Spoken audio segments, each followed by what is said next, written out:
Hello, Archie Dunlop here with Talking Astrology with Archie on Thursday, February the 27th, 2025. Today I want to have another look at Prince Harry's chart. The great thing about someone like Prince Harry is I don't have to introduce him. I don't have to tell you who he is. So it makes things a lot easier, and so it allows me to look at broad astrological principles with an example without having to spend ages and ages explaining who a person is. But before I look at Prince Harry, I want to consider the astrology and the I Ching for today, which is Thursday, February the 27th, 2025. So here is the chart for today, set for New York at noon.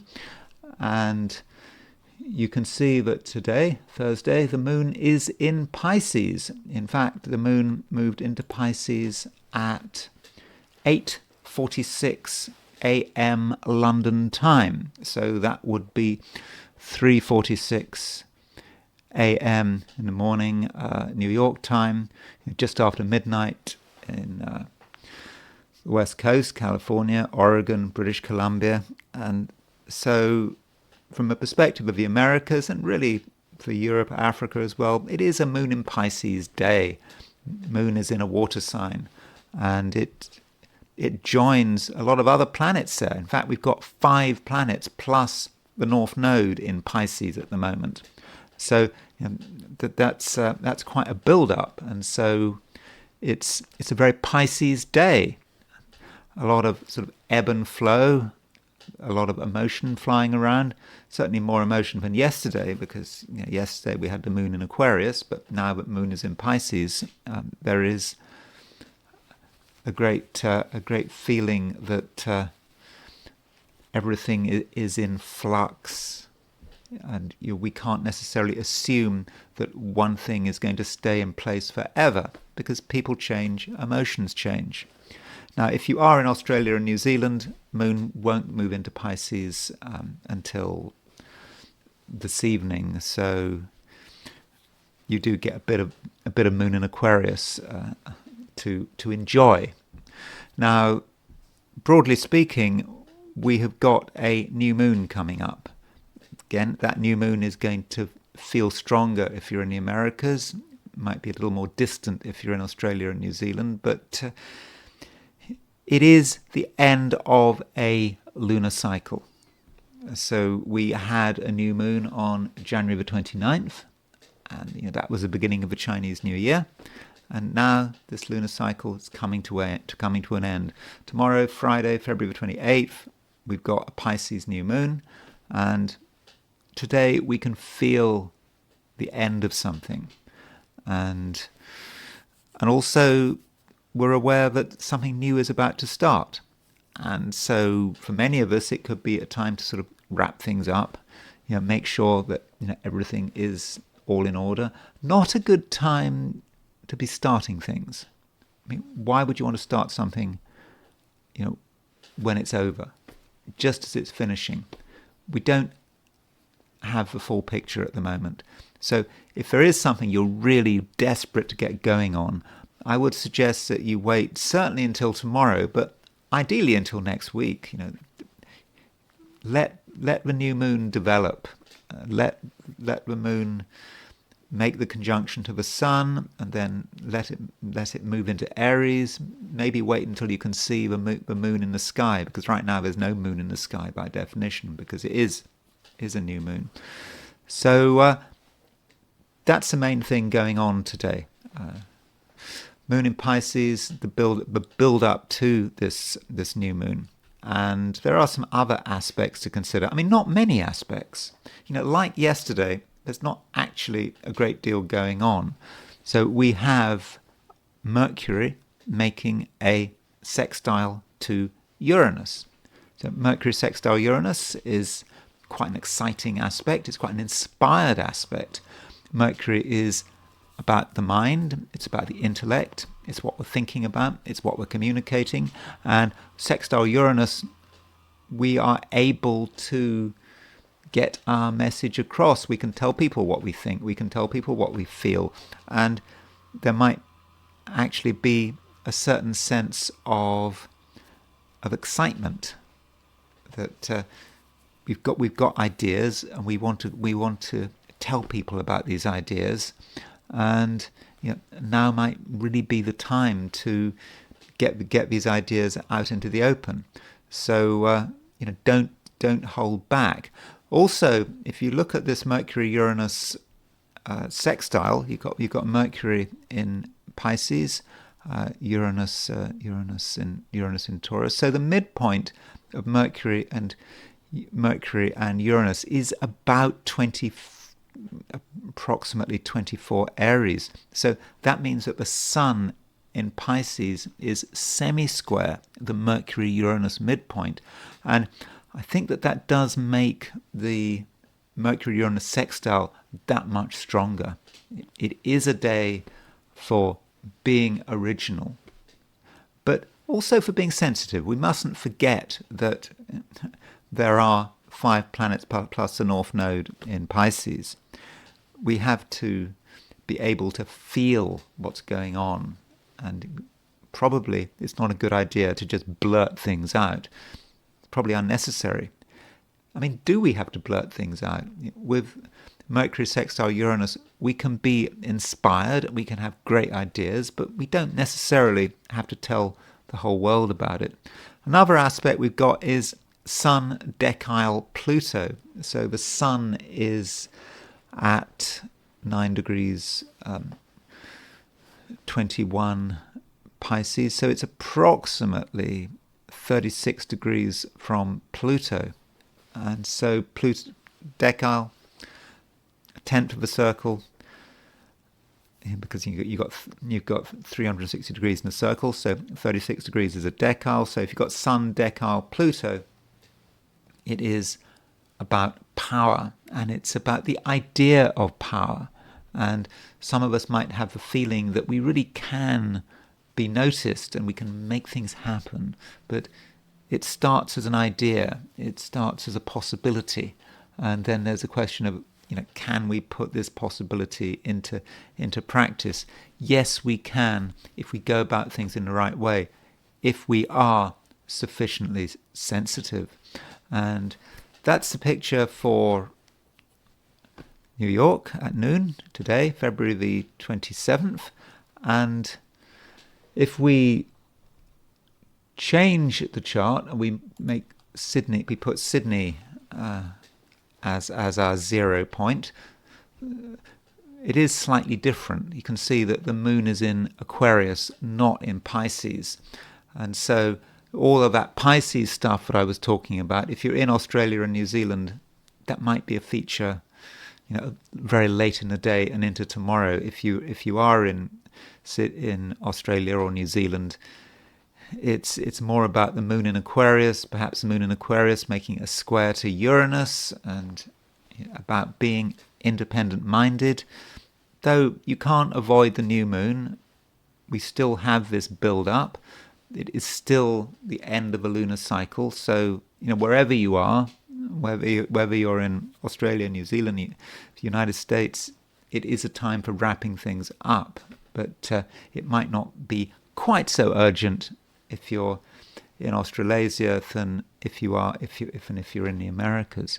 And then there is the heliocentric viewpoint, and this is when we put the Sun at the center of the solar system, and Venus is starting to make a square to Uranus. So with Venus making the square to Uranus, there might be a certain excitement, a feeling that we want to do things differently, and that kind of reflects the fact that we've got Mercury sextile Uranus geocentrically, but with Venus square Uranus, the excitement might relate to art, what we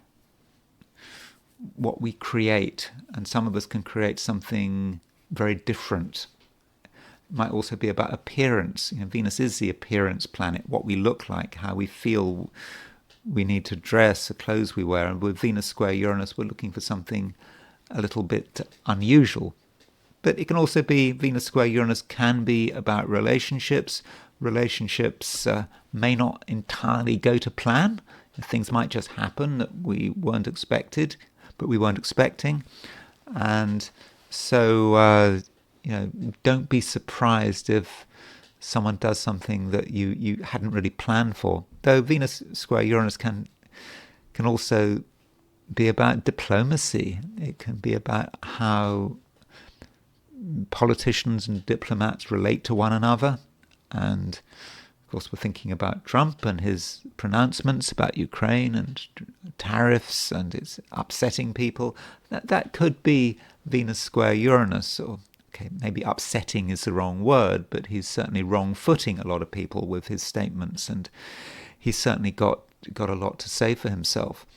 So that's probably the main thing going on today. Mercury, I should say, is making a square to Mars. So you can see we've got we've got Venus square Uranus, we've got Mercury square Mars. So Mercury square Mars can be about what people say, and can be about the urgency of one's communication. One has to say something, one has to get noticed.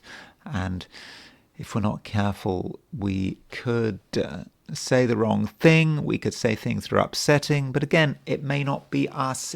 We're talking about the heliocentric chart, it is quite impersonal, and Mercury square Mars is about the general tension going on around us. People are nervous, and that agitation is being reflected in what they say, and also in terms of what they write. And now I want to consider the 12 signs. So these are my forecasts for the 12 signs for today, which is Thursday, February the 27th, 2025. Aries. Aries, the moon is now moving into Pisces, and with the moon moving into Pisces, you may feel that things might not be as urgent as they used to be. It's true that Mars is going stationary direct, so overall you're feeling quite positive, sort of more positive than you have been of late.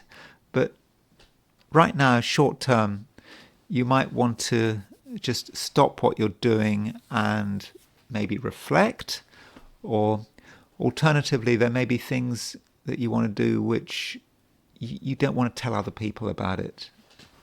You like to be open and upfront, but sometimes it's best to just keep quiet. And I think that might be the case today. And also, we've got a new moon coming up tomorrow. The moon is now waning. I mean, deeply waning. It's been waning since the full moon on February the 12th. But it now really is the end of the cycle. And so, if you say what's on your mind now, it might just be about realizing that people aren't interested.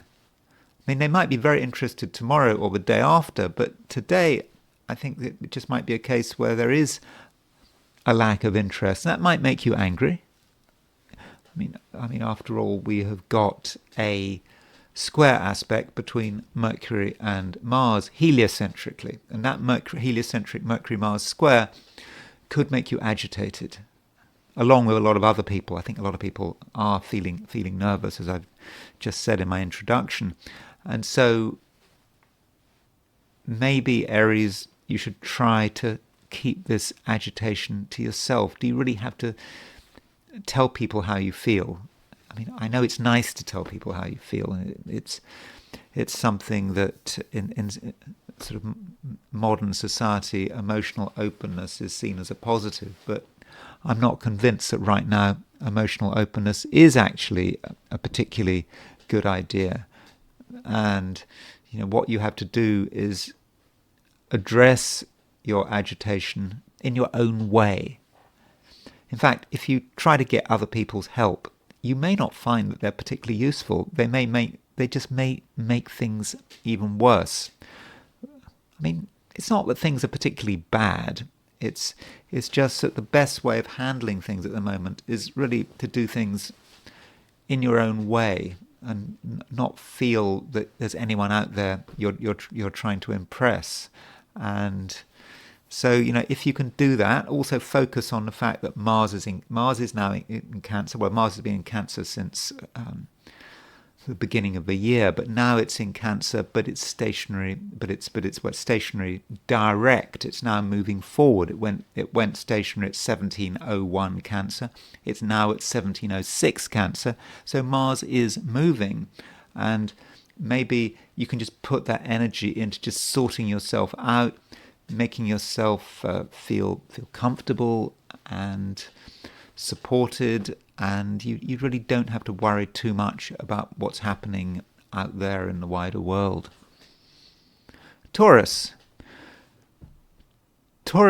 you are becoming more sociable and friendly, and I think you've been increasingly friendly, over the last week or two, really ever since Venus moved into Aries. So, with Venus moving into Aries, it made that mutual reception to the Sun, and so by exaltation, and so that strengthened Venus, and it also, allowed you to get on better with other people.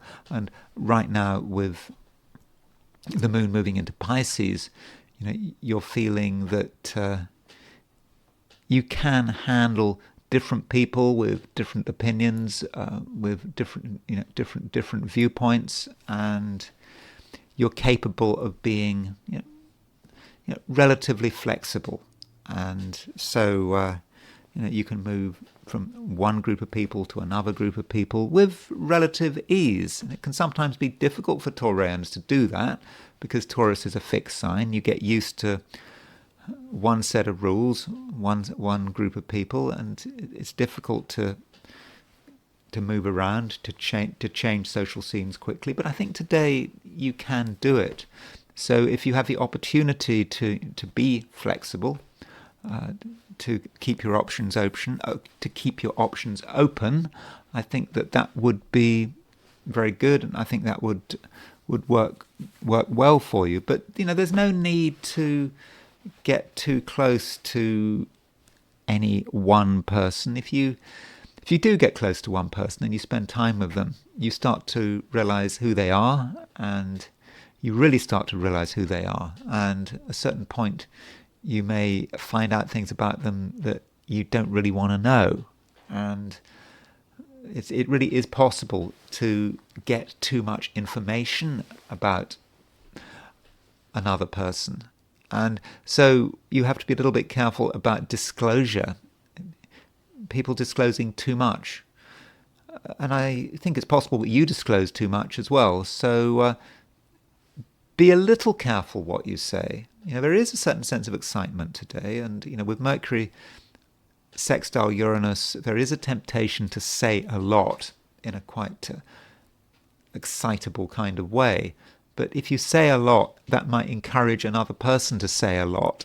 And if you're stuck in one relationship, as you discover more and more, you might discover things that you don't want to hear. So that is certainly a possibility. And you might then become aware of the duality of relationships.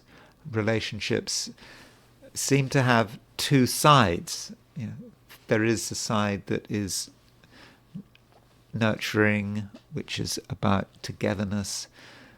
But there's also another side. There's always the dark side of another person, and that dark side of other people is close to the surface. And sometimes it's just not necessary to know about it. And it might actually be the case, in a social sense, that ignorance is bliss. Gemini. Gemini, we have a sextile aspect between Mercury and Uranus. This sextile aspect is, I would have said, entirely fortunate.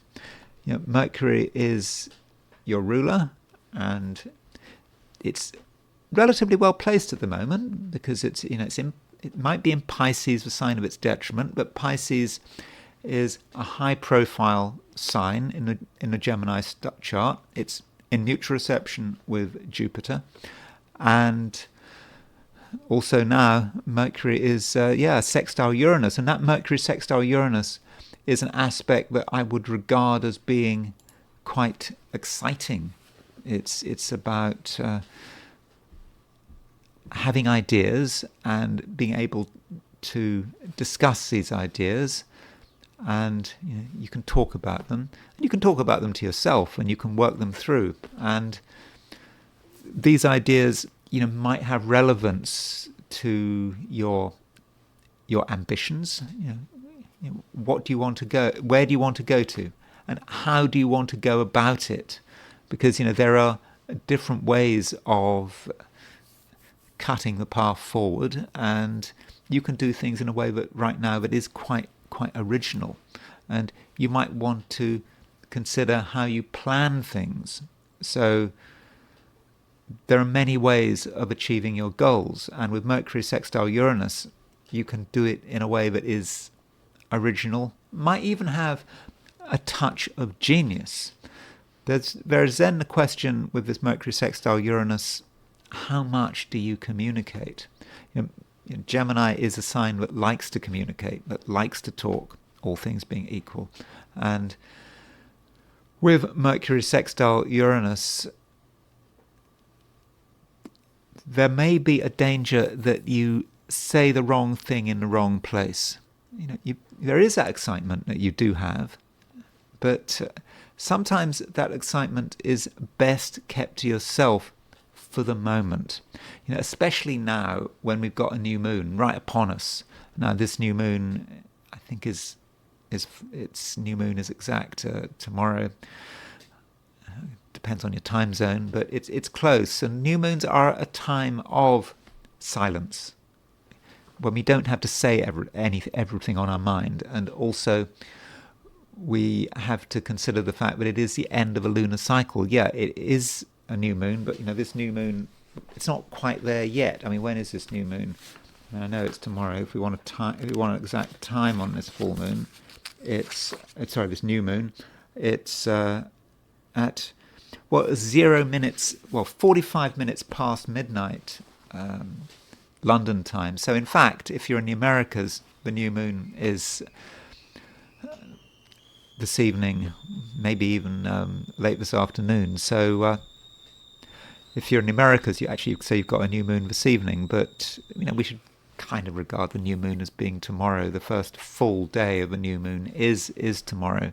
But really, Gemini, you should wait until after the new moon before you make grand pronouncements and declarations, before you start to air your ideas, because right now things are a bit sensitive, and some people may be a little vulnerable. And also, turning to your social life and how you get on with people, I'm not convinced that other people are going to be especially cooperative, and I don't think they're going to be particularly sympathetic to your needs, perhaps because they're concerned about their own needs. And so leave people to their own devices.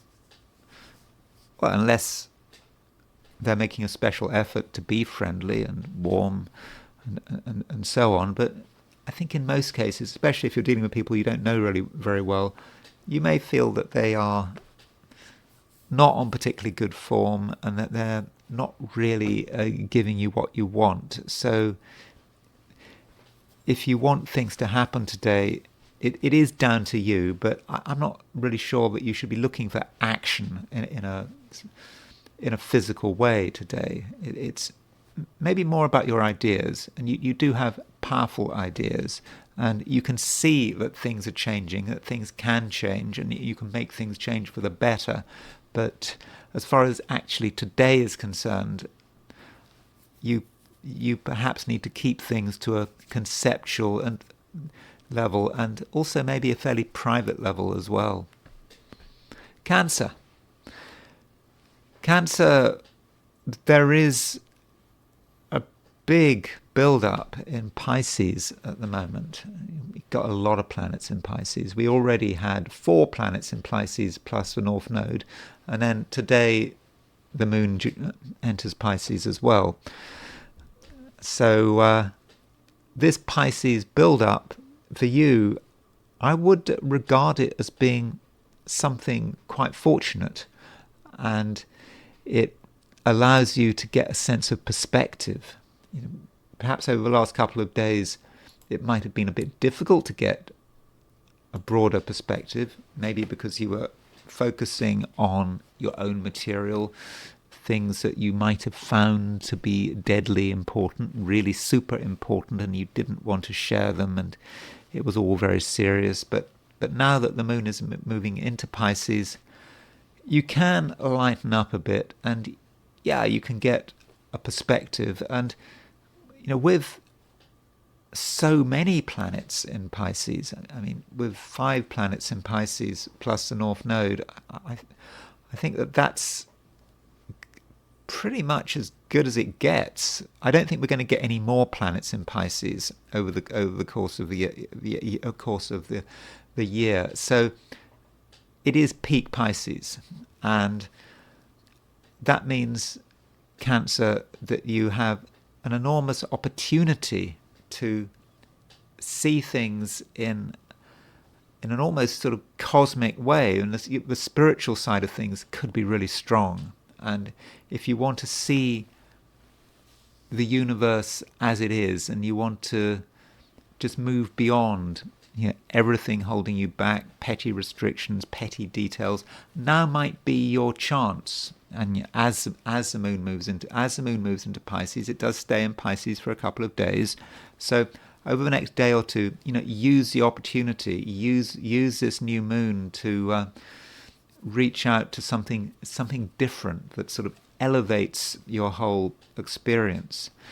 Now, it's possible with this build-up in Pisces that some Cancerians feel a need to interact with the wider world, that they need to communicate with somewhere, maybe it's the other side of the globe, different countries, different cultures, different civilizations. This is all potentially very important to you, and in certain cases you may feel that now is a time to travel, that you want to travel long distances, and so you might be considering your travel plans.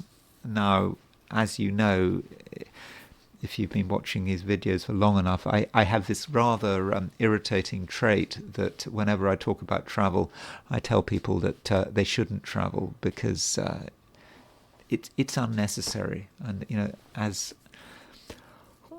I think it was it the journalist Malcolm Muggeridge, a long time ago, didn't he say something like travel narrows the mind, or can narrow the mind?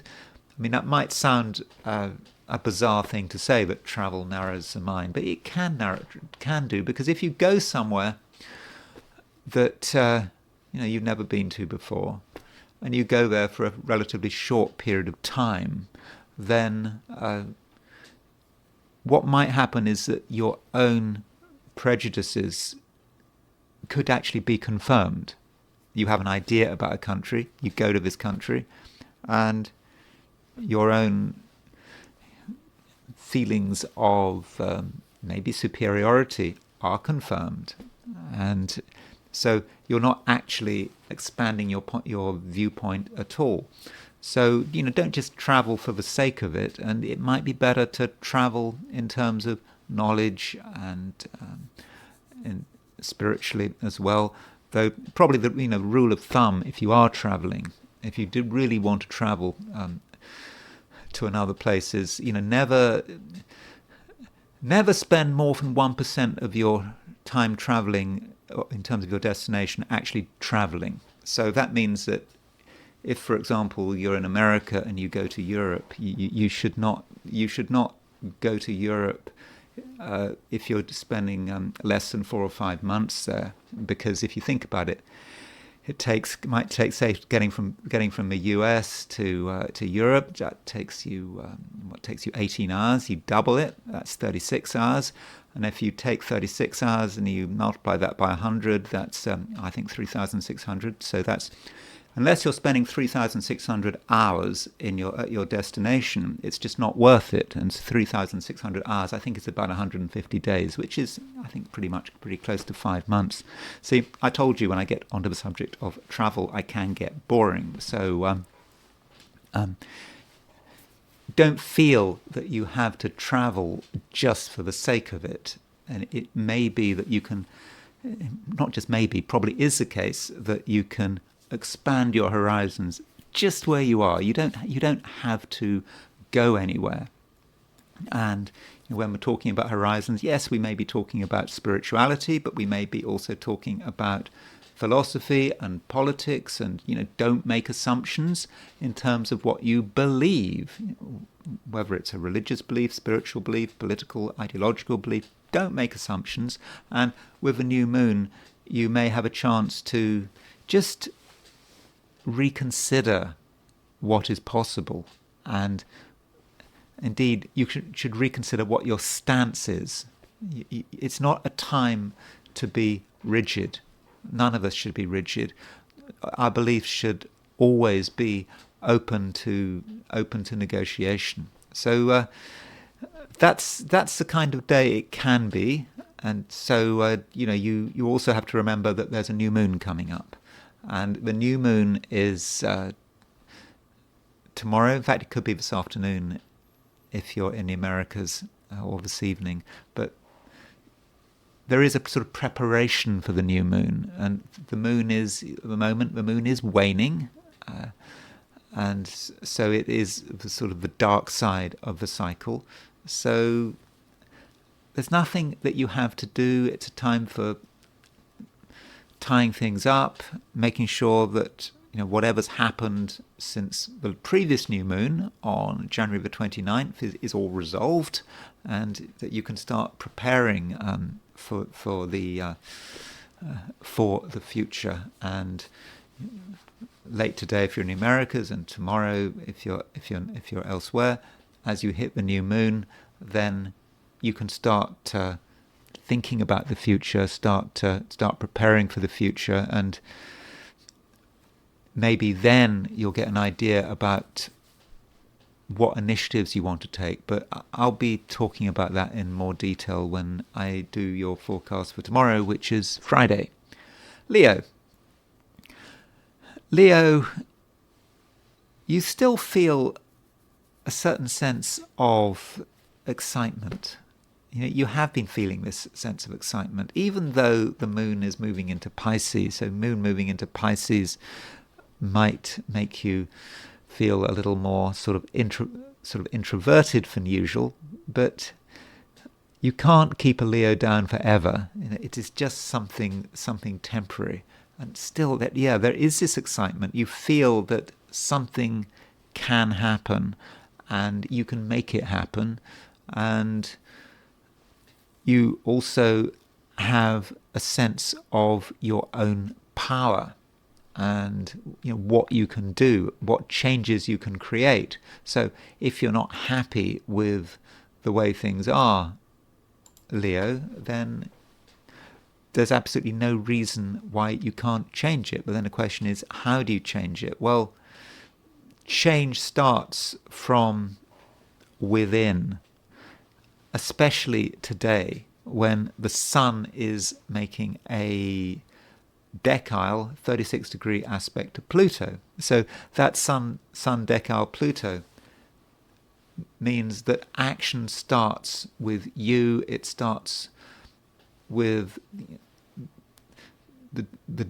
darkest, deepest recesses of your mind, that part of you which is barely conscious of something but just about conscious of it, and you start to get the seed of something that you want to happen, and it gets stronger, and it starts to take up more processing time, and you think about it, and you think about possibilities, and then something has a chance of becoming real, and you can actually make something happen in the real world. In the end, it doesn't have to be right now.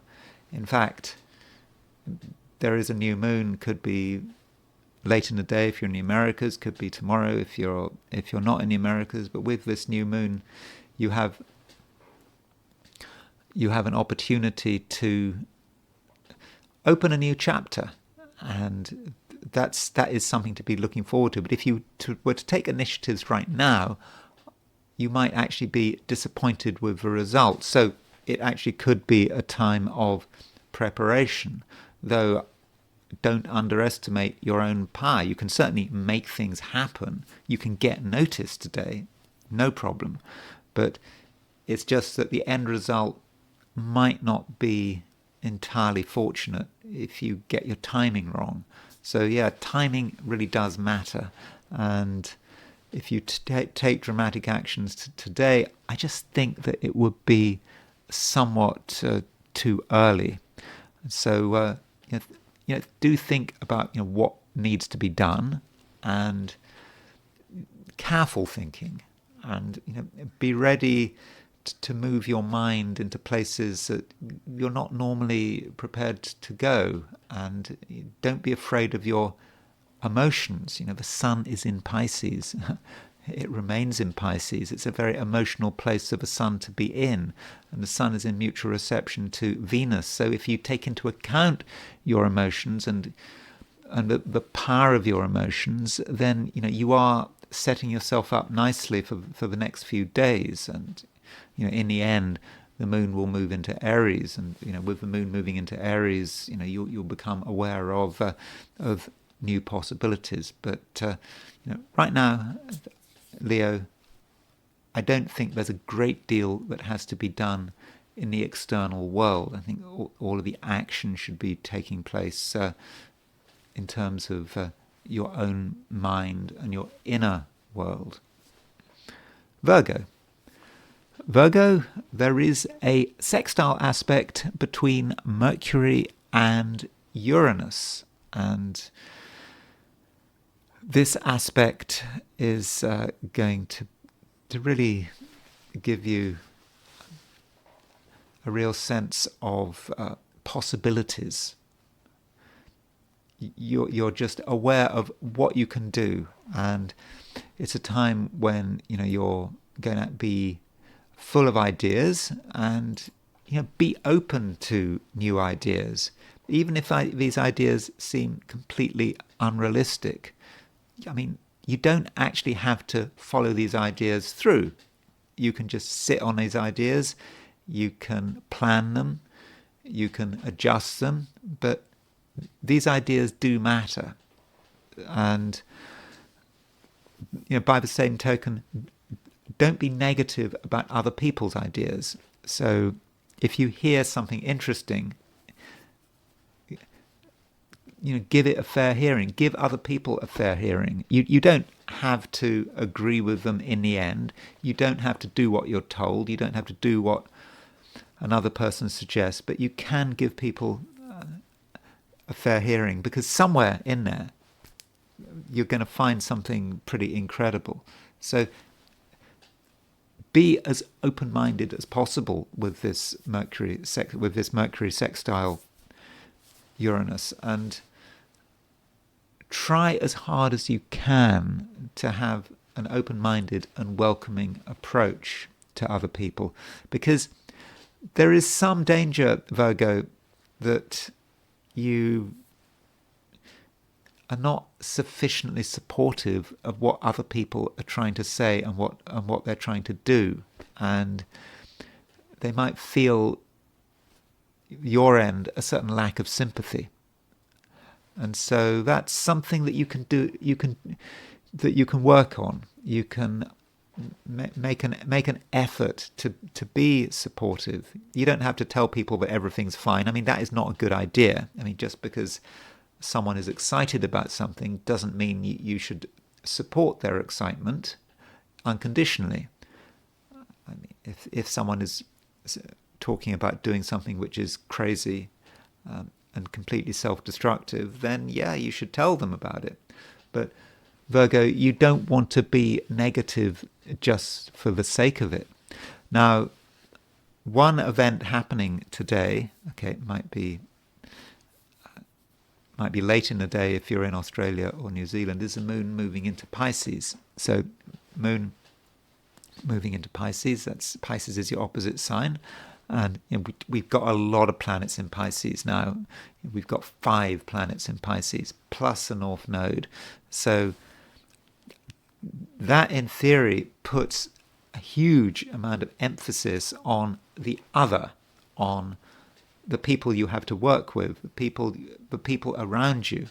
And it may not be possible to be in full control, because they do have not just ideas, but they want attention. And that's why it's so important that you make a special effort to be sympathetic.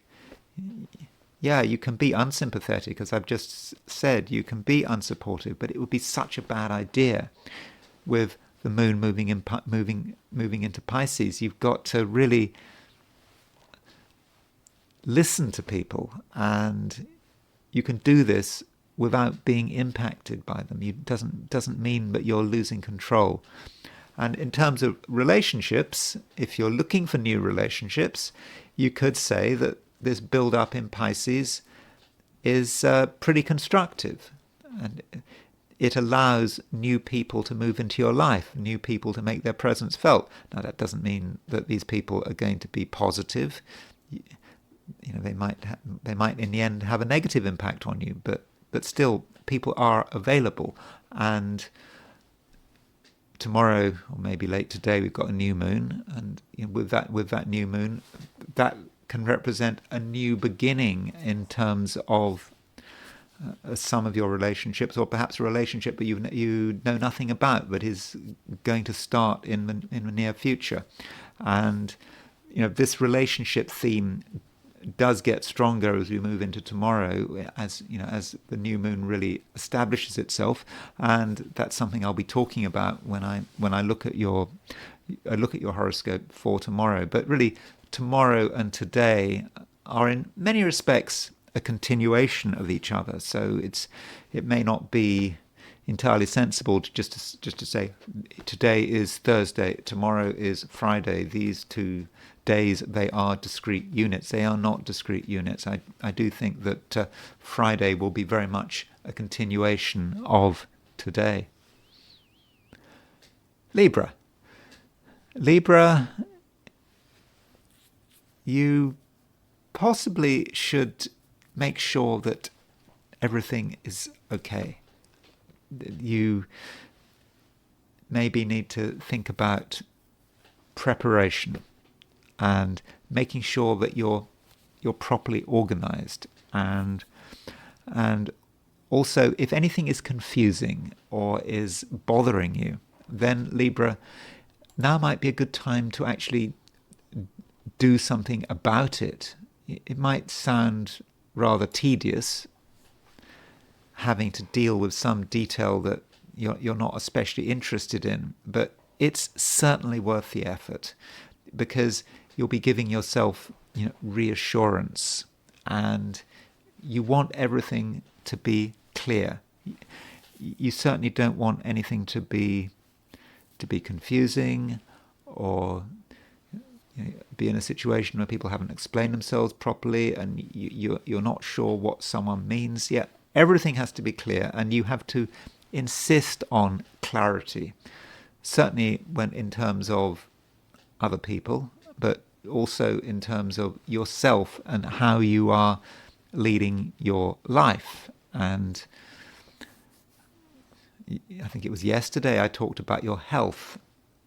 Was it the day before? I was talking about your health. And it is a time when Librans do have to think about their health, especially with 5 planets in Pisces. I mean, Pisces in the Libran chart is a very health-orientated sign, and with 5 planets plus a North Node in Pisces, health issues really, really could be important. That doesn't mean to say there's a problem.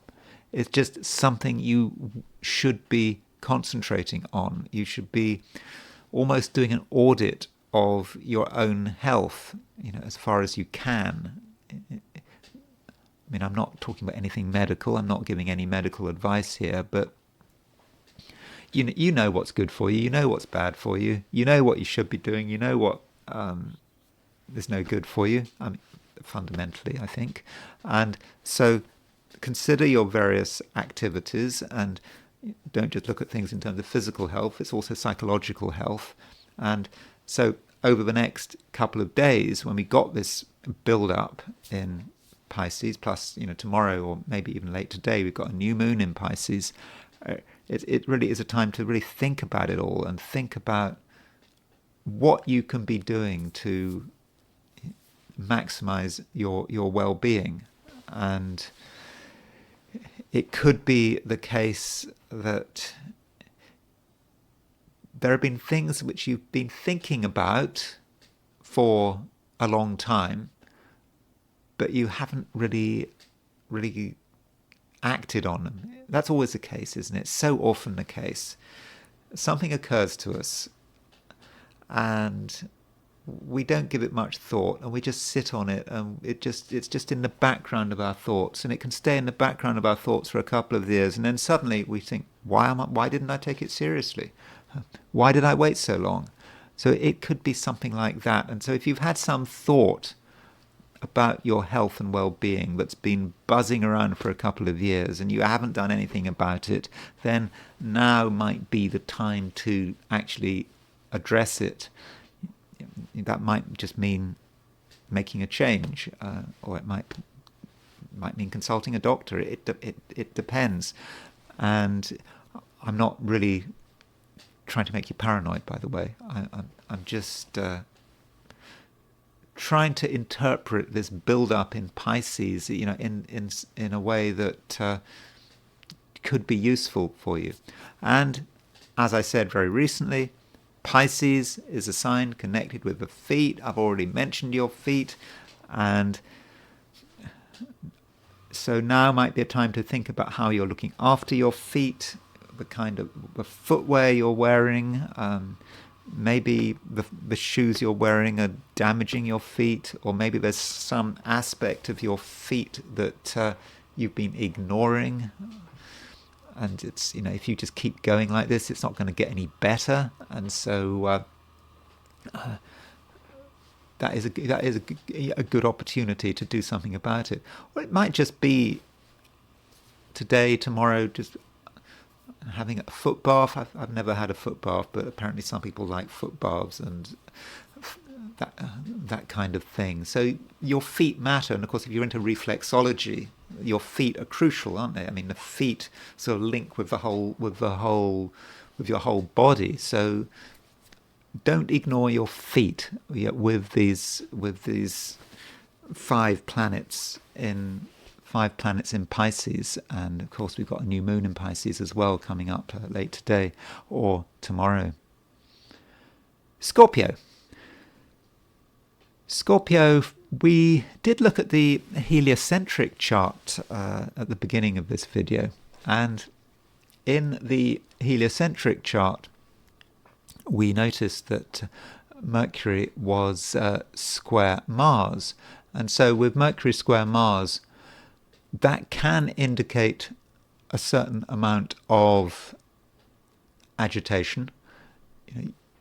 There's something you want to say, but you can't say it. You want to say it, but you get annoyed about it. I mean, here, by the way, is the heliocentric chart to show you what I mean. This is a heliocentric chart. It's in Mercury in heliocentric Taurus, square Mars in heliocentric Leo, and so with that Mercury square Mars, there is the possibility of a degree of agitation, and you're not going to get agitated if it's not there for a reason. And maybe you're agitated because something needs to be changed or something needs to be said, and you make the change, you say whatever you have to say, and just things are a whole lot better. Though Mercury square Mars is a very collective aspect, and it's just possible that you're picking up on a broader agitation which is everywhere, which is a feature of the world as we are right now with that heliocentric Mercury square Mars. But we don't want to get completely hung up on a heliocentric aspect. There are other things going on, and we have got a lot of planets in Pisces. We already had 4 planets in Pisces, Sun, Saturn, Mercury, Neptune, and indeed the North Node, which would make 5 if you count the North Node as a planet, but I don't think that's something I would do, well, unless you look at it from a Vedic perspective, but that's another story. And now the Moon is moving into Pisces. And so with the Moon moving into Pisces, that sign really matters at the moment. And in the Scorpio horoscope, the sign Pisces is actually quite fortunate. It's a water sign, and the sign Pisces for you has a lot to do with creativity, for sort of enjoying yourself, having a great sense of who you are and what you can do. And with the Moon moving into Pisces, that's what you're starting to feel. At least I hope that's what you're starting to feel. And there are really tons of planets in Pisces right now. This is peak Pisces, and as it's peak Pisces, it's just important that you really maximize it. And so Scorpio, think, what is it that you were put on this planet for?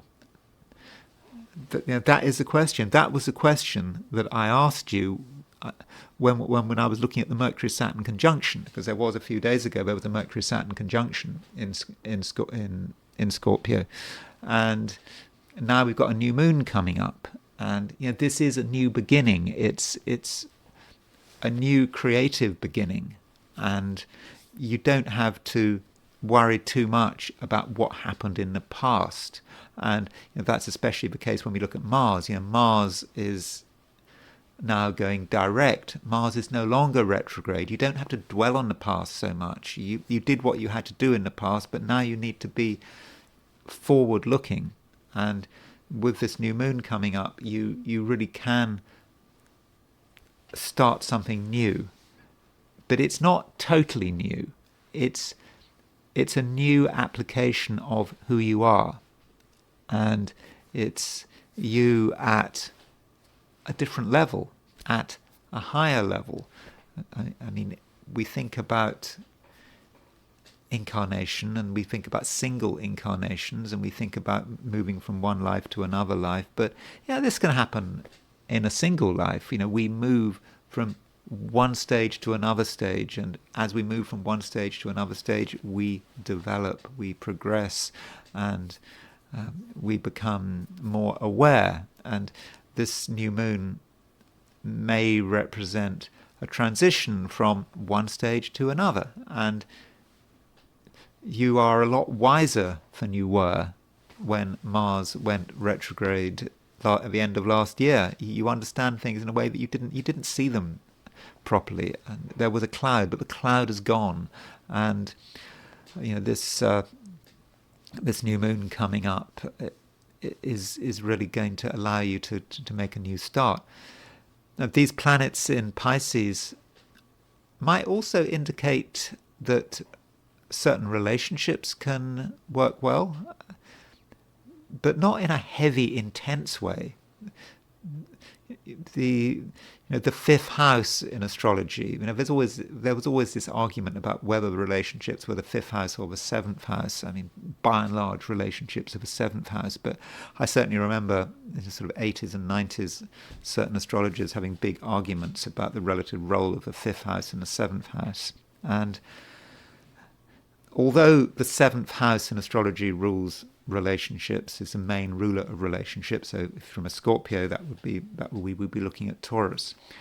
the fifth house has a subsidiary role in terms of relationships which are fun, and in which one is really making a most of oneself, making a most of another person, and two people, enjoying each other's company. And it's not about how long lasting the relationship is. It could be a relationship that lasts 10 minutes. It could be a relationship that lasts 50 years. It depends.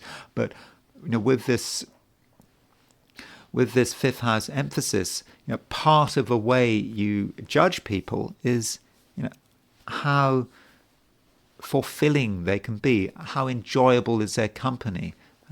Do you feel that your creativity is being nurtured when you're around this person? And if the answer is yes, then that would suggest that the relationship is healthy and something that should be pursued. If the answer is no, well, that's not what you need at the moment. Especially with the North Node moving through Pisces, and it will be in Pisces for another 18 months or so. But with the North Node in Pisces, it is a time to be thinking about your own creativity, what makes you feel good and what makes you feel happy. Sagittarius, you possibly feel that it's all a bit much, that there's a lot going on out there, and you don't necessarily want to be part of it right now. And also, the action may be close to home. In fact, the action may be in your own home. This is where the emphasis is.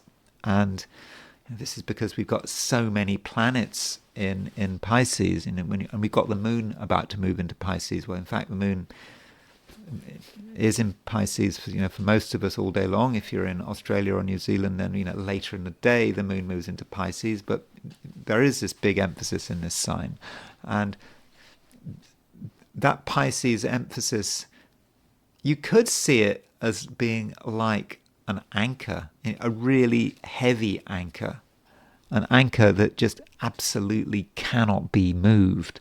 And so you are throwing down the anchor, and that anchor is rooting you to the spot, but not in a negative way. Sometimes it's best to be rooted to the spot. Your ship, if it is a ship, its anchor has hit the ocean bed or the sea bed, and you're not moving anywhere, and you don't have to move anywhere. It's time to take in what is around you, and not feel that you have to go sort of running after novelties, or you have to follow someone's random suggestions. That is absolutely unnecessary. And you can stay where you are, and you can work on who you are, and you can actually put a lot of energy into working on who you are and working on some of the things that you're good at. That would be something that I would recommend. And if you are going from place to place, moving from one place to another place, it's just going to be exhausting, and in the end it's going to be quite unsatisfying. Now, Mercury does make a sextile to Uranus. Mercury in Pisces makes a sextile to Uranus, and that indicates that you can make some very rapid changes, but rapid changes taking place in your own domain. You could say that everything begins at home. Every process begins at home. Not necessarily the physical home, but where you feel most comfortable.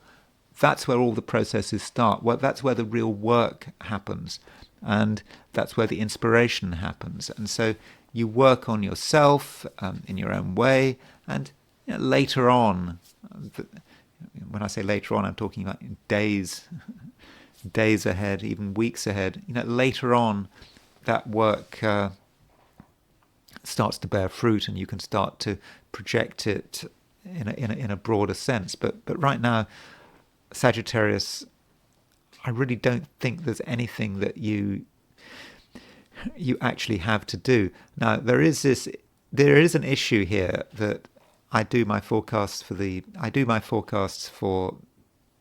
12 signs every day, and at the moment, we've got loads of stuff in Pisces, and this stuff in Pisces is going to stay. It's going to stay in Pisces for some time. I mean, the moon is going to be in Pisces tomorrow.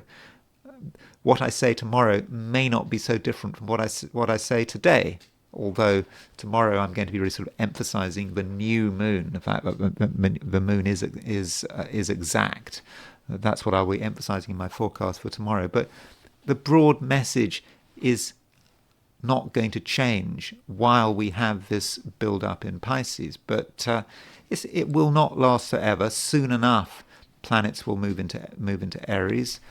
I mean, Venus is already in Aries, but Mercury will move into Aries. When does Mercury move into Aries? On next week, I think, so sort of Monday of next week. And so, when Mercury moves into Aries, things won't be quite so intense, and then I can sort of change my message, and we can start thinking about what it means for you for Mercury to be in Aries. But for the moment, Sagittarius, do concentrate on what you have, and probably most of the action is going to be taking place in your own home, and even if that's not sort of literally your own home, it's just your own domain, your own space, and you don't have to worry too much about what's going on a million miles away or even 100 yards away. It's not your responsibility. It's not something that you really have to bother too much about. Capricorn, you have a lot of stuff going on in the sign Pisces. That's what I've been talking about today, the fact that we've got so many planets in Pisces. And indeed, Saturn is in Pisces. Saturn is in your ruler. Well, Saturn, your ruler, is in Pisces, and Saturn's been in Pisces since the beginning of 2023. So that's not in itself particularly exceptional. But now with 4 other planets in Pisces, it's a time to be thinking about what you want to say and how you want to say it. And there's also the question of how well informed you are.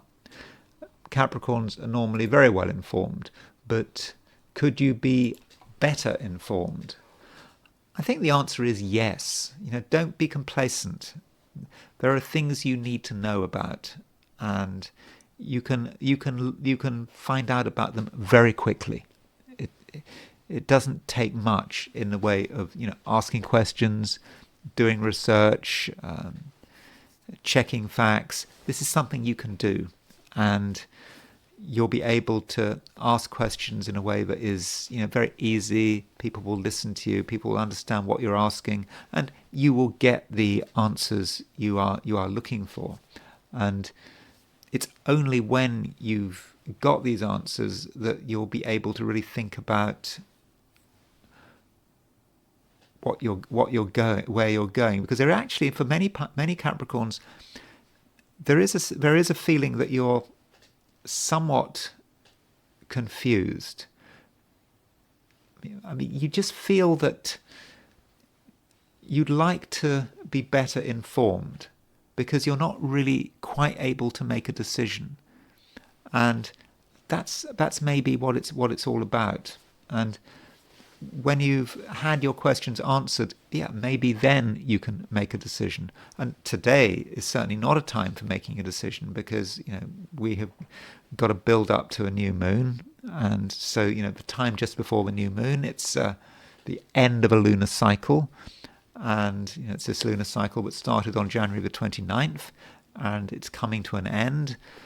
You've learned a lot, but you haven't learned everything. There are still questions that need to be answered, and with the new moon, you're better able to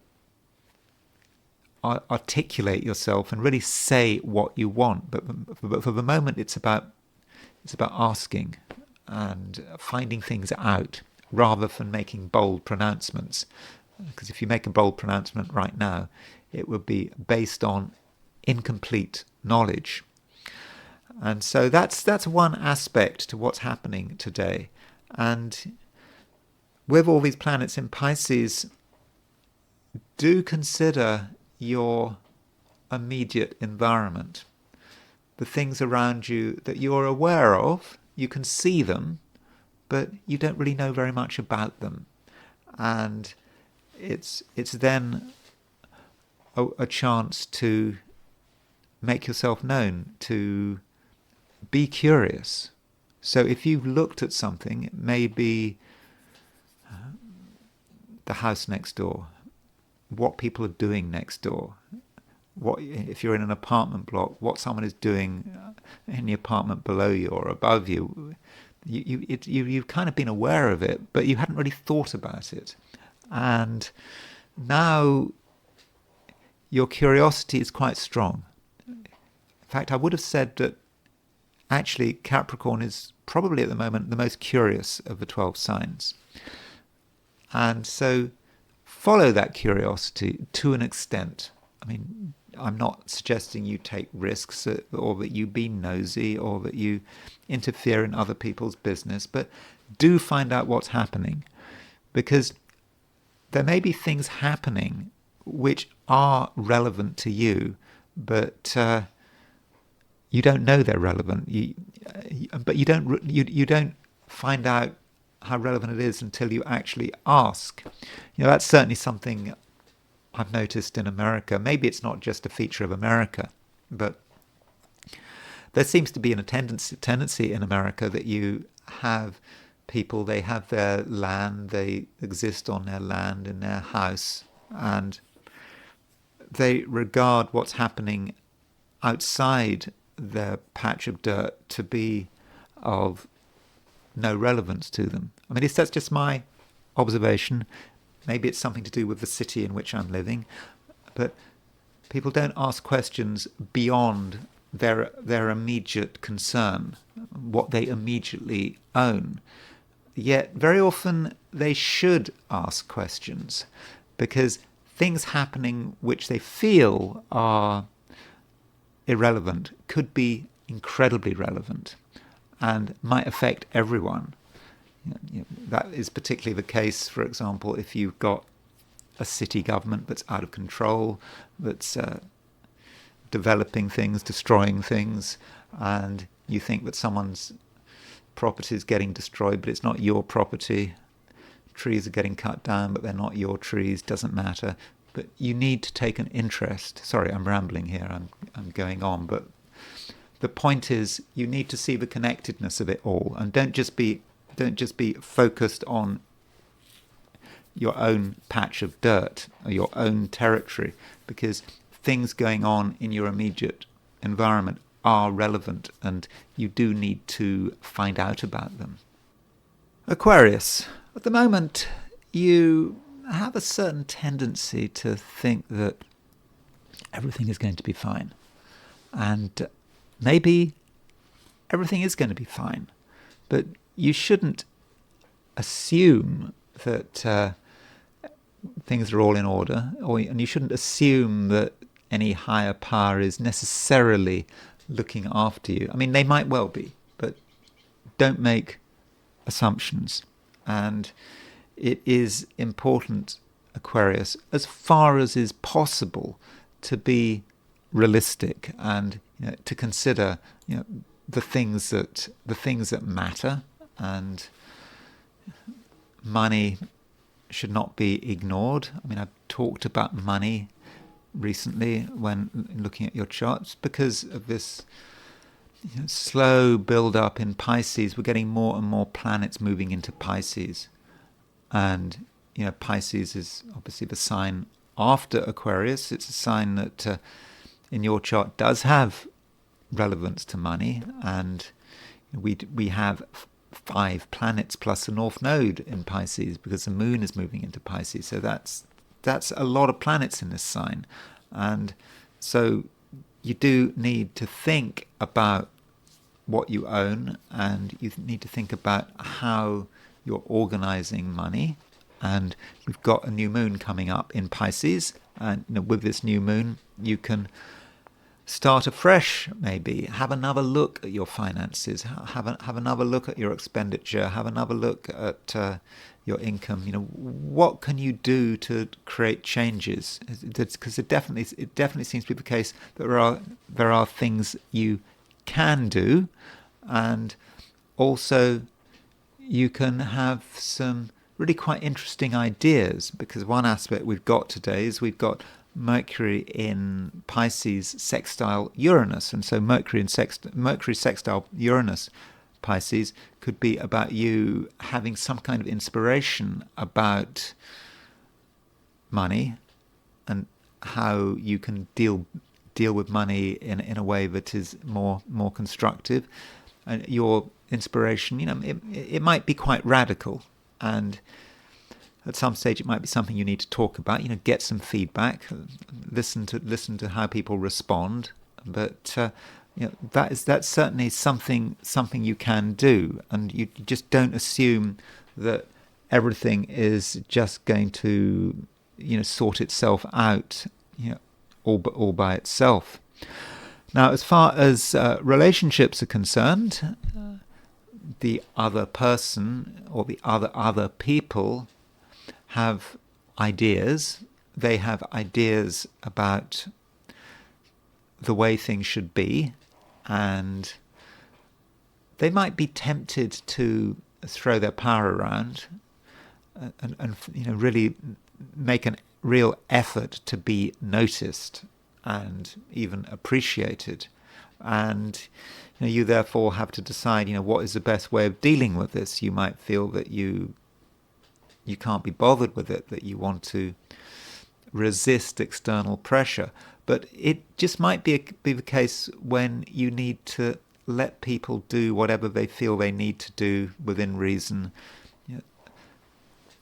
Some people want to be reassured that they are in control, that they have full control. And if you can do that without compromising anything, you might be making things a lot easier for yourself and for everyone else. Now, going back to this big emphasis in Pisces, there can be a reflection.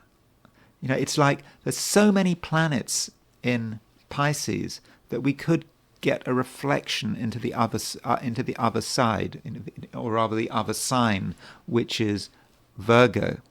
And that might mean that you have to look at things in a way that is quite in depth. It's not the kind of thing you want to do, but it might be something you feel forced to do.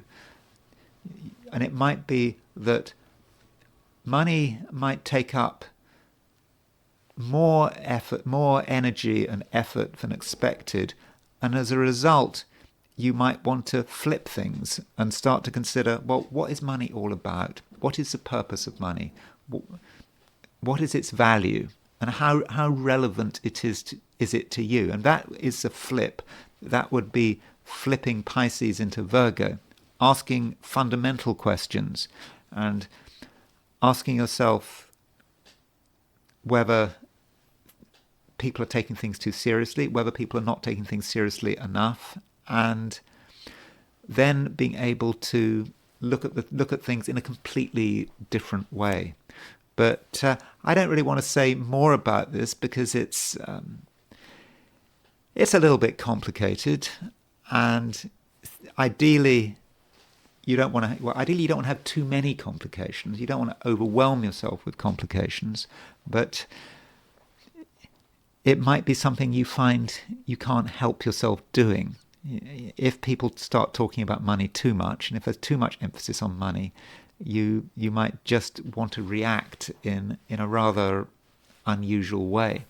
So that's the picture for today. Tomorrow is going to be more of the same, but Tomorrow we do have a new moon. Well, the new moon might be this evening or late in the day, maybe even late this afternoon if you're in California. But so late in the day there is a new moon, and that's something I will be looking at when I do the well. It's late in the day. You'll have a new moon if you're in the Americas. If you're not in the Americas, it's going to be tomorrow. And so I'm really going to be talking about the new moon in detail when I do my horoscope for Friday. So that's something I'll be doing. But I don't think I want to say any more in terms of what's happening today. Pisces. Pisces, you really get it at the moment. So much activity in your sign. There are 5 planets in Pisces, and also we have the North Node in Pisces. So the moon is edging into your sign. May move into your sign quite late in the day if you're in Australia or New Zealand, but still it's there. So with 5 planets on Pisces, it's plus the North Node, it could be quite overwhelming, and the focus is very much on you.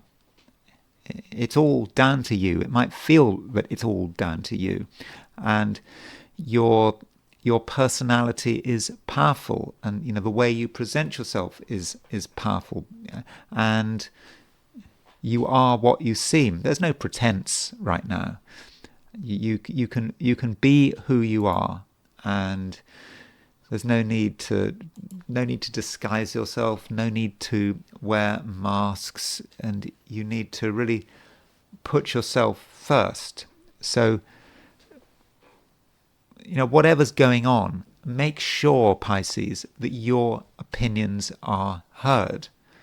Because if you don't express your opinions and things happen without your support and without your knowledge, then in the end you're going to get annoyed, and then you might cause trouble anyway. So it's best, not just for your sake, but for everyone else's sake, that you tell people how you feel just straight away.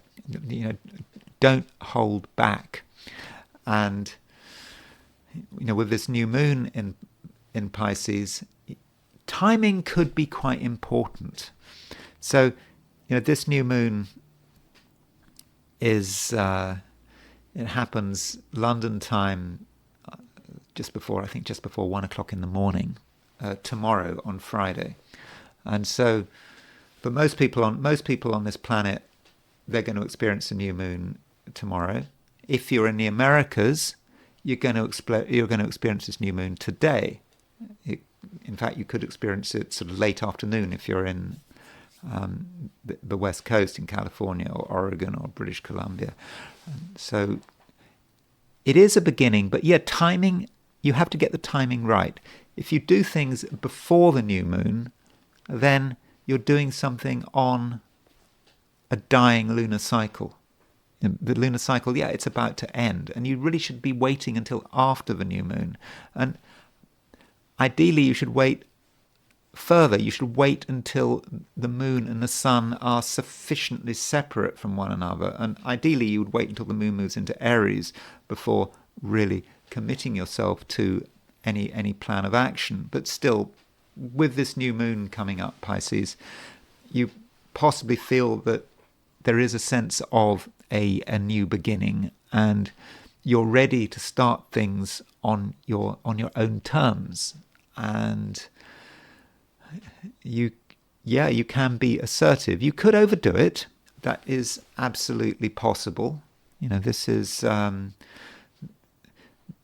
situation where everything is focused on you. But what about the empty sign? The empty sign, you could say, is Virgo. That there's nothing in Virgo except the South Node. Now, with the South Node in Virgo, that might actually be telling you that there are absolute limits to how much you actually should be considering other people. The South Node represents the line of least resistance, and the line of least resistance is to put your own needs to one side and listen to what other people are saying, do what they say, at least make them happy. And there might be a certain temptation there, because all of these planets in Pisces might just be too much for you. But I would suggest that you resist that temptation. If you have made a decision about something, or if you are making a decision about something, Pisces, then I think that in most cases you should stick with it. Though one aspect that I should mention is Mercury making a sextile to Uranus. Mercury sextile Uranus may relate to another person who says something unexpected, or a person who is clever, who has really got something to contribute, and something to contribute that you might find surprising, you might even find it shocking, but it's definitely a valuable contribution. So if you hear someone say something or write something, or you read what someone writes, and it is surprising, don't just dismiss it because it's inconvenient. You need to understand what's going on, and it just may be someone else's intervention can actually help you be more constructive and actually help you be more of an individual. And that's it. Those are my forecasts for the 12 signs, and I now want to look at today from the viewpoint of the I Ching. So I asked the question, what is Thursday going to be like for those watching the I Ching section of this video? And the first hexagram I got was hexagram 40, which is deliverance. And there are no moving lines. And deliverance is about a chance to escape. It's not all. We're not doomed. There is a way out, and we have to look at the underlying hexagram, the nuclear hexagram, which gives us a better idea about where it's all coming from. And the underlying hexagram, the nuclear hexagram of deliverance, is hexagram 63, which is after completion. And after completion is about a time of chaos. We think we've completed something. We think it's okay. We've reached the other side of the river, but things are not okay. There are things that we need to be very alert about, because if we're not careful, there could be a sense of disintegration. We may already feel that disintegration is happening. We thought we'd made the change, we thought everything was fine, but it's not fine. And clearly the dog does not think that things are fine at all. There are certainly things to bark about. And that sense of imminent danger should be there. And it's just so easy, though, to be complacent, to feel that we've made it. We've made it to the other side of a river.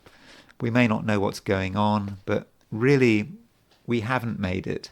Or if we have made it, we've made it with no preparation, with no thought about what's going to happen next. And things very soon could be falling apart. And this takes us to deliverance. Deliverance is about escape. And we have one chance to escape. So think, what are you involved with at the moment? Who are you involved with at the moment? Are you in a situation that you're not happy about? You kind of know that it's going wrong in your gut, but you don't want to do anything about it. You feel it's just easier to just hope that things are just naturally going to get better. But are they naturally going to get better? Interestingly, one midpoint we have today is that we have Saturn semi-square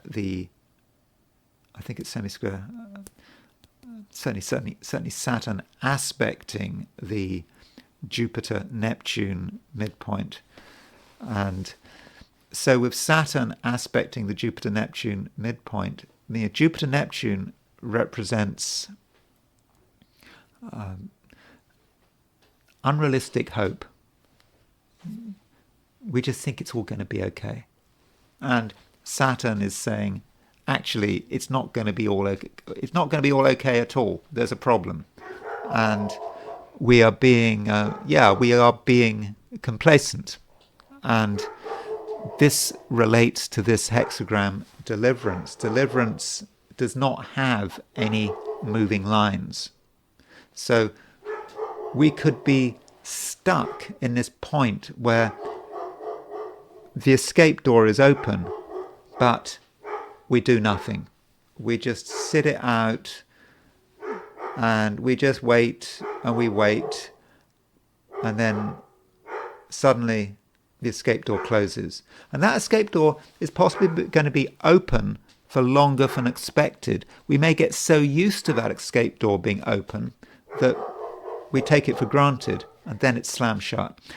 And we don't know when it's going to get slammed shut. So if you are in a situation that you feel is going wrong, and you at the same time don't feel any motivation to do anything about it, then think again, because the opportunity is not going to last forever. And so, do consider what aspect of your life indeed requires deliverance. And I don't know, does Harry require deliverance from his wife? I'm not sure. Let's look at Harry's chart. And I understand that some people might say, you're not interested in Harry's chart. So why am I looking at Harry's chart? I mean, why should I care about Harry's chart? As I said at the beginning of this video, I don't have to introduce Harry. I don't have to tell you who Prince Harry is. Everyone knows who Harry is. Everyone has an opinion on Harry as well. So it's kind of straightforward for me. Also, I'm bored of talking about current events. I mean, like Germany and Russia and Ukraine and Donald Trump. I just wanted to keep it simple. And it doesn't matter who Harry is. He's got a chart. And through his chart, we can kind of learn something about astrology. I mean, we can all learn about astrology and by looking at his chart. And Harry's chart is problematic in many respects, and we can see maybe how things have perhaps gone wrong for him. I mean, one thing about Harry's chart is his moon opposition Saturn. Now, moon opposition Saturn, it doesn't seem to be a very major aspect because it's so wide. I mean, it's a 9-degree orb, his moon Saturn opposition, and then we see, well, he has got moon in Taurus, Saturn in Scorpio, so we do have an opposition aspect there, sign to sign, and the moon is an important planet in a horoscope, and we mustn't ever forget that. And so you could actually regard the moon as being in itself the first house. So if you look at if you take, for example, a Vedic approach, so if we were to use Vedic astrology on Harry's chart, and we were to, there's Harry's chart, there's his ascendant, he's got Jupiter rising in Sagittarius, because he's got Jupiter in Capricorn in his Western chart, but it goes back into Sagittarius in his Eastern chart. But with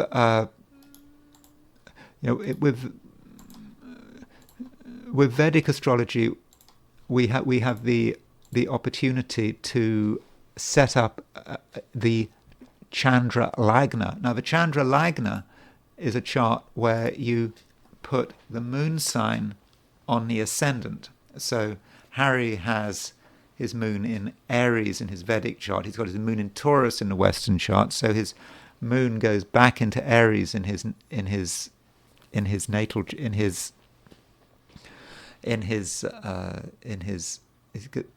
Vedic chart. And so if we look at his Chandra Lagna chart, that moon opposition Saturn is very obvious. It does appear to dominate his chart. Now, it's said with a Chandra Lagna chart that it works better with female horoscopes, but I think you can still do it with male horoscopes, and it just shows, with moon opposition Saturn, that might indicate some of the difficulties he has with relationships. And I'm not going to really talk about his wife as an individual, but clearly relationships are an issue for him. And if one sort of reads the press, he's not entirely happy with his current relationship, and it may be a bit overwhelming for him. But that's his moon. That's his moon opposition Saturn. Now he does have Saturn in Libra. Now his Saturn is in Scorpio in his Western chart, but it goes back into Libra in his Vedic chart, and his Vedic Saturn is therefore in its exaltation. So he's got an exalted Saturn, and that exalted Saturn opposition the moon, you might argue it gives him a strange strength. So in regular Vedic astrology, there is this condition called Dikbala, and Dikbala is about directional strength. And Saturn has Dikbala in the 7th house. And so if you've got someone who's got Saturn in the 7th, they can be surprisingly resilient, and you shouldn't necessarily assume that disaster is imminent, that things are going to suddenly go badly wrong for them. That's not necessarily the case. And so you could say that if you take his Chandra Lagna chart and with his moon opposition Saturn in the 7th, that does give him a certain amount of resilience, and it's probably not a good idea to write Harry off. I mean, that's what everyone is doing. I mean, at least the many critics of Harry, they're just seeing the whole thing as going from bad to worse. But his Vedic astrology, his Vedic chart, does indicate something rather different. And that's one way of looking at his chart, his Chandra Lagna. He has got Saturn in the 7th. But going back to his regular Vedic chart, his Jupiter is in Sagittarius. Now, Jupiter rules Sagittarius, obviously, and Jupiter is in the 1st house. So he has a very prominent Jupiter. And Jupiter also rules his 12th house. So the 12th house may be about home and security and feeling comfortable. And the 12th house is also going to be about the mother, and it may say something about the mother and his relationship to his mother, potentially. So we know his Jupiter in his Vedic chart is not as bad as it looks, because it's in Sagittarius in the 1st house. But then when we look at his Vedasha system, so Vedic astrology divides life up into 9 discrete periods, which you add them all up, it comes to 120 years, and you go through the planets. You start when you're born, and then you go through the 9, and when you hit 120, you've been through everything. And of course 120 is generally regarded as the maximum lifespan of human beings. I mean, people tend to die off when they hit 120. And in March, next month, in about a month's time, on March the 30th, 2025, he enters a new phase of life. He has been in a phase connected with the North Node, Rahu. That started in 2007, and you could say that this whole period since 2007 has been tumultuous for him. Lots of different things have happened, and then he got involved with his wife, and that was clearly a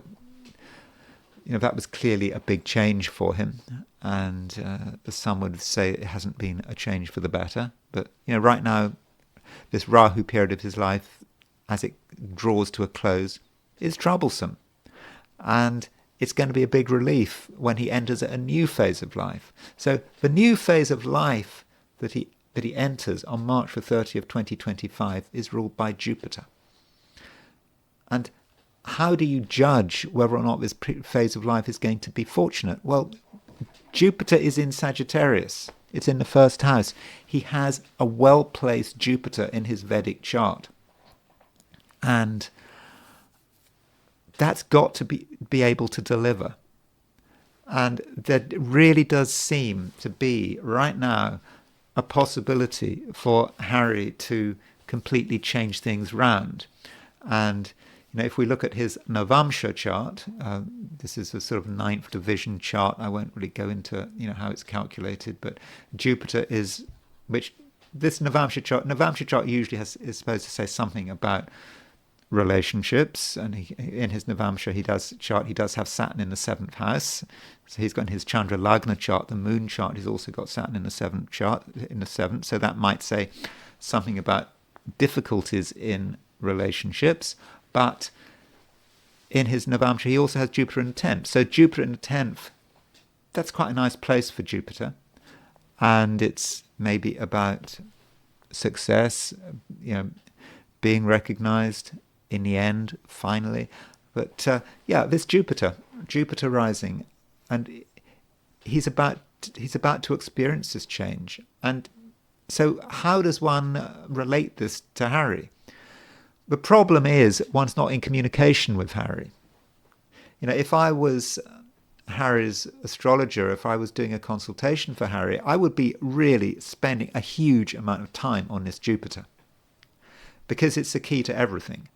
He has a chance, I believe, to completely turn things around very soon. Okay, it may take a little bit of time, because once the Jupiter Dasha starts, it's not like you get an immediate benefit straight away, but I think that there should be fairly soon, fairly quickly. He has opportunities. So the question then is, what does this mean? Now, Jupiter does rule the 7th. Now, you could say, if it is indeed true that his wife is making his life miserable, then you could say that with Jupiter, the Jupiter Dasha activating, he has an opportunity to do something to make himself happier, and maybe breaking up with his wife would be a good way of proceeding. But of course, there is a narrative about Harry and his wife which is perhaps rather biased, and there's a lot of hate towards that couple, and maybe it's something else. And if I were to be advising him, I might advise him actually to see a Hindu priest, because there are so many things that you can do to strengthen Jupiter. Jupiter is it's rules the day of Thursday, so you might say that Harry should be fasting on Thursdays, or he should be using Thursdays for acts of charity. Now, acts of charity, that doesn't just mean going to disaster zones and hugging people and taking pictures. That's not really what we mean.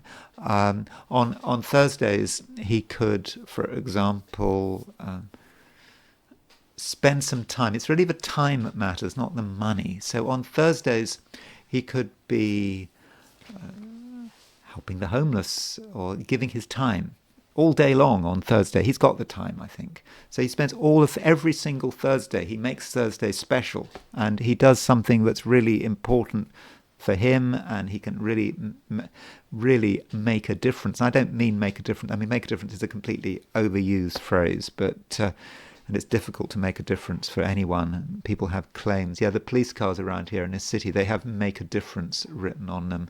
I don't think that they necessarily make much of a difference.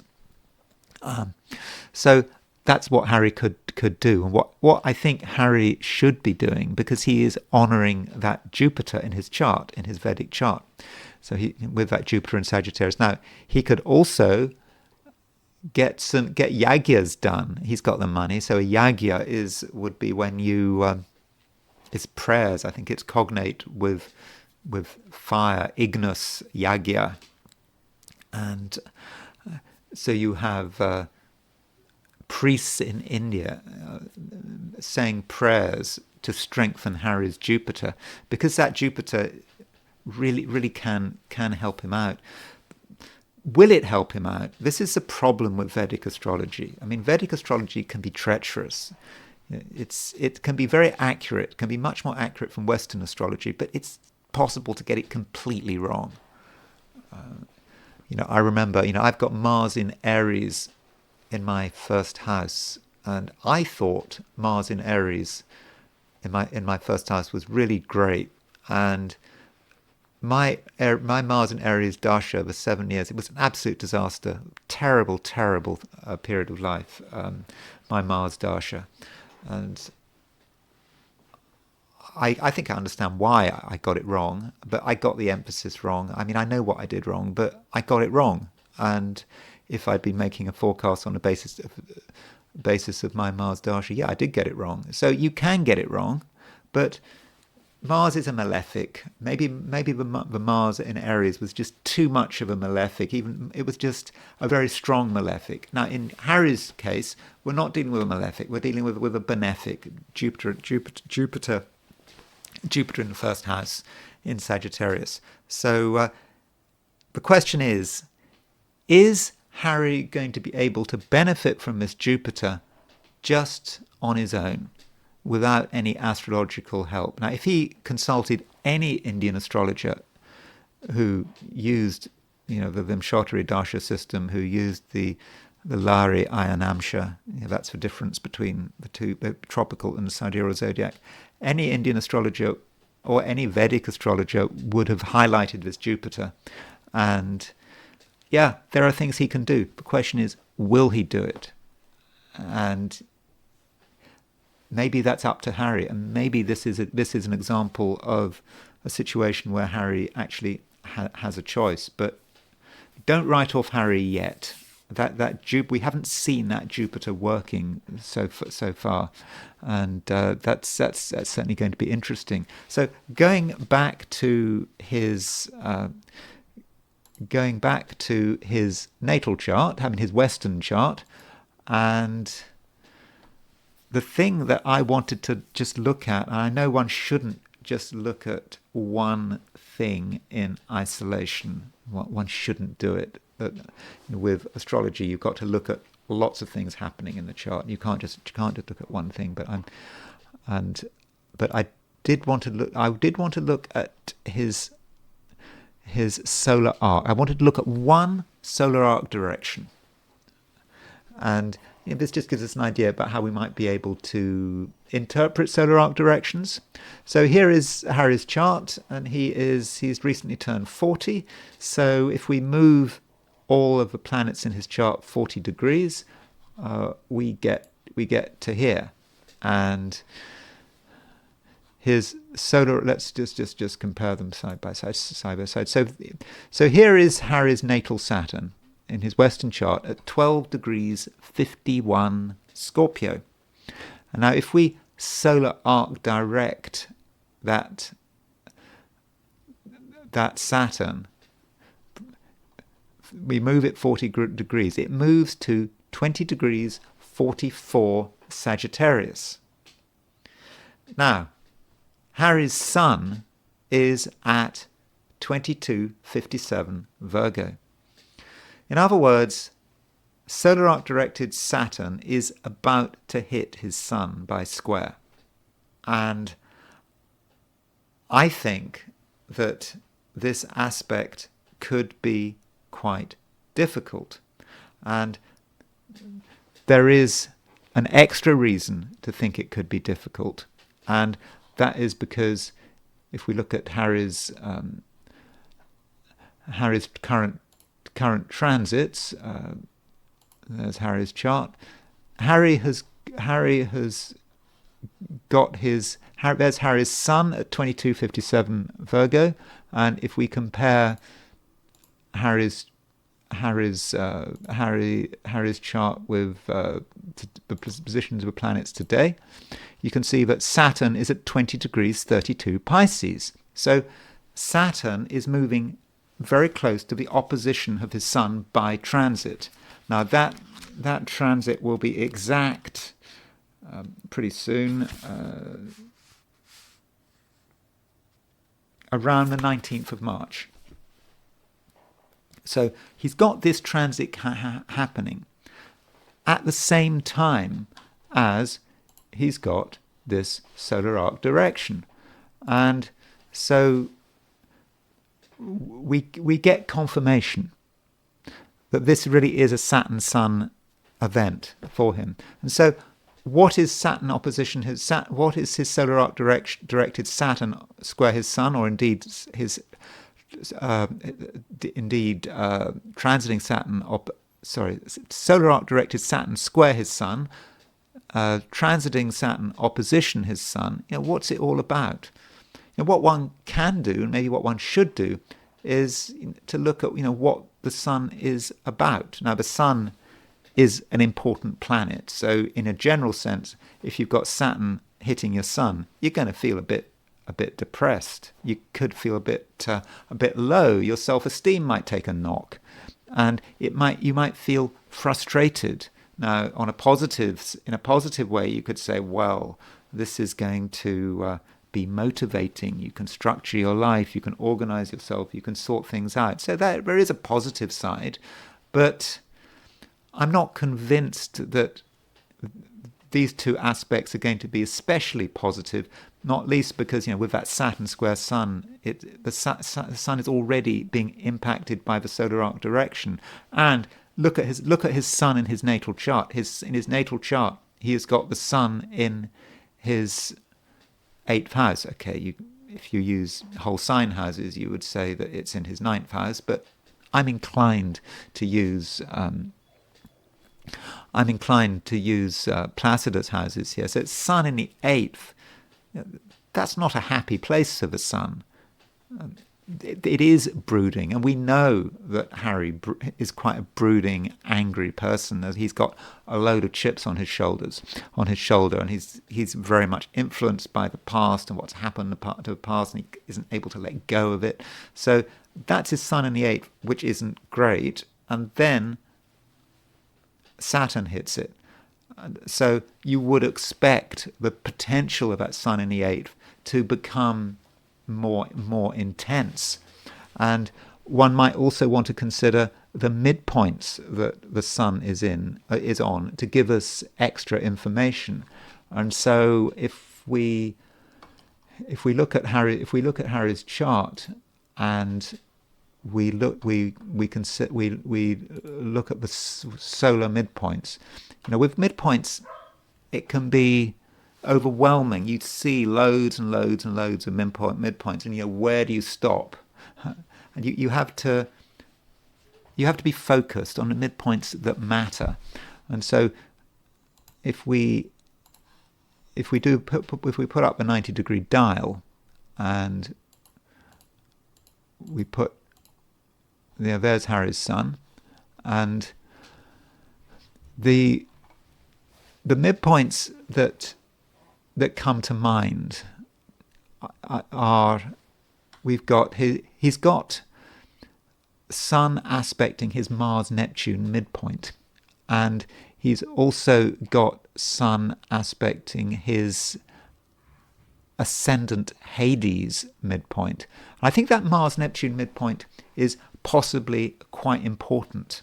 And so you would ask, what does it mean if he's got Sun on his Mars-Neptune midpoint? I mean, Sun on the Mars-Neptune midpoint represents a certain weakness, or perhaps focusing on the wrong things based on a certain sense of delusion. And it is quite difficult. And if you look at what Reinhold Ebertin says about Sun on the Mars-Neptune, I don't know how relevant this is to Harry. So, lack of willpower, discontent, a weak physique, weak or little vitality, the danger of infection, the undermining of the health, the dissolution of a body.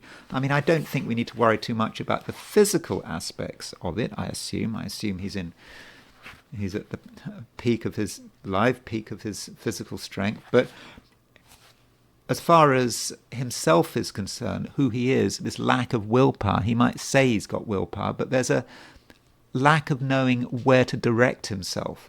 And then he could get misdirected and get involved in things he shouldn't be involved with. Maybe his marriage partner will direct him in the wrong areas. So that's Sun on the Mars-Neptune midpoint, which does strike me as being a little bit weak. And then Saturn on the Mars-Neptune midpoint as a transit and as a direction. So Ebertin says about this, so he says, instability, feelings of inferiority, misdirected energy, unfortunate consequences as a result of a weak will. So that tells us quite a lot. He is, at the moment, he's not his own boss. He's not in control. There is a certain sense of weakness, and he is feeling really down about it. And then he's also got in his natal chart, he's got the Sun on the ascendant Hades midpoint, and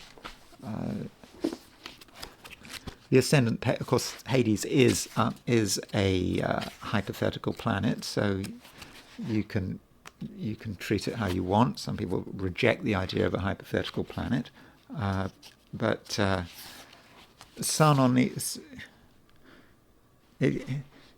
he says to put oneself in danger of bodily harm from others, to come bodily into contact with dirt.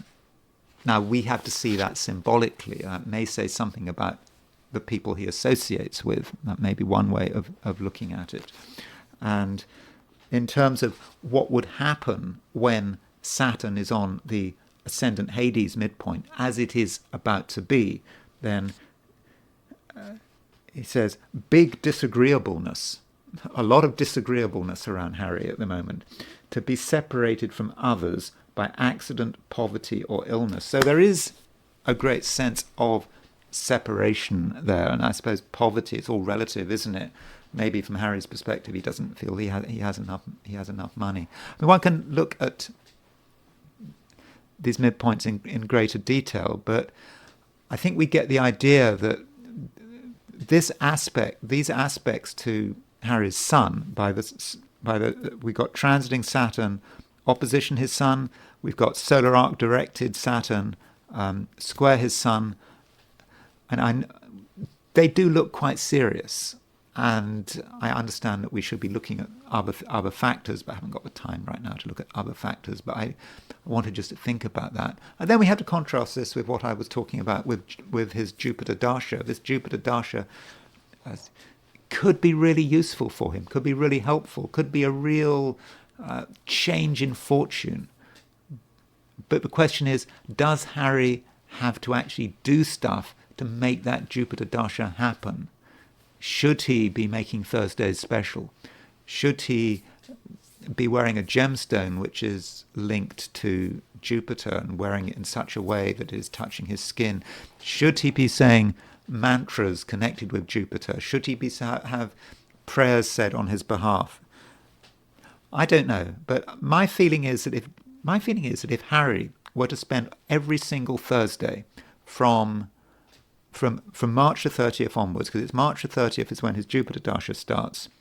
If he were to spend every single Thursday from dawn to dusk, helping people, doing something of a charitable nature.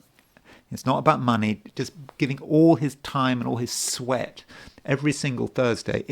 I reckon it would just turn his life around. I really do think that. So those are my thoughts on Harry. I hope you found that of some interest. If you enjoyed this video, I'd be very grateful if you were to like it. If you're not subscribed, I'd be super grateful if you were to subscribe. And if you want to buy me a coffee, there is a link in the description. And I will talk to you again tomorrow.